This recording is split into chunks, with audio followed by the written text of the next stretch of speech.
Hi there, I'm Andrea Seaborn. I work at the AGO. I want to tell you a bit about our 1972 Westphalia named Sunshine. 5 years ago, we rented a 1973 Westphalia and toured around southeast Spain. We fell in love. When we moved back to Canada, about 3 years ago, we were lucky enough to find a Volkswagen for sale. And this is who we bought. Her name's Sunshine, and she is a 1972 Westphalia. She's what you call in between an early bay and a late bay, because as you can see here, the front window looks a lot like a bay window. Yes, sir. Yes. Volkswagens that came before them had split windows. So anything earlier than sort of 1970s is a splitty, and these ones are called bays. She had an accident early on in her life, so has a late bay front, but the rest of her is 100% early bay. Another difference between the early bays and late bays is the way in which their pop top goes up. So ours goes up like this, whereas late bays would come up this way from the front. Volkswagen kept the same shape of van and buses until 1980 when they launched the Vanagon. So if you see something that's this shape, it's going to be 1980 or older. So originally, Volkswagen, the term Volkswagen is vehicle of the people, was intended for people to be able to fix. So as I mentioned, this Volkswagen's name is Sunshine. She came with this name. Wasn't really one that we wanted to keep, but like a boat, very bad luck to change names halfway through. So she remains Sunshine. She came into Canada via Vancouver. That was her port of entry to come from Germany. And she was built in June of 1972 and arrived here where her original owner bought her and toured her all through Canada, Alaska, and down through the US for over 40 years before we bought her. Okay. There are many philosophies when it comes to Volkswagens. People love buying these old vehicles and doing all sorts of crazy customizations and modernizations.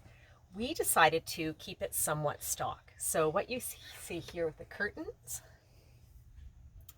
and the wood paneling and the canvas pop top, which I'll show you later, is all original. What we have done is upgraded and rebuilt the floor and had all the reupholstery done. But otherwise, this would be exactly the same color schemes that this bus would have originally been outfitted with by the company Westphalia, which basically does the entire camper part of the vehicle from the driver's side to back. What I find particularly interesting about a Volkswagen is, much like a boat, again, it has to make use of every square inch of space. It's quite interesting. If you look here, we have all sorts of nooks and crannies. We have a sink up here. We have a fridge down here. We have a little cooking stove and even a pantry for spices underneath. Okay. Over here we have what you'd call the cupboard, a little bit of a mirror, and you'd have where your coats and things could be stored. There's also all sorts of overhead storage up here and back here. So the term Volkswagen comes from the people's wagon. These Volkswagens and old bugs, things like that, vehicles like that, were all built with the intention that you could own, as an owner, you could do all of your own repairs. So the engine is a very simple one and easy to access. You can see in here, it would be easy for anyone to do minor adjustments, oil changes, filter changes, work on the timing, and things like that.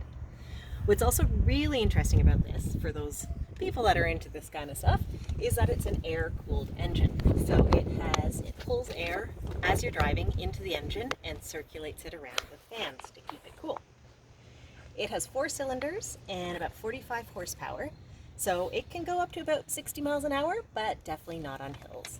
Lots of people these days are replacing their engines with Subaru engines or an electric engine to make them a lot stronger and more versatile. And here's the other place for someone to sleep, across the front in a little canvas hammock. Hi, Charlie. Hi.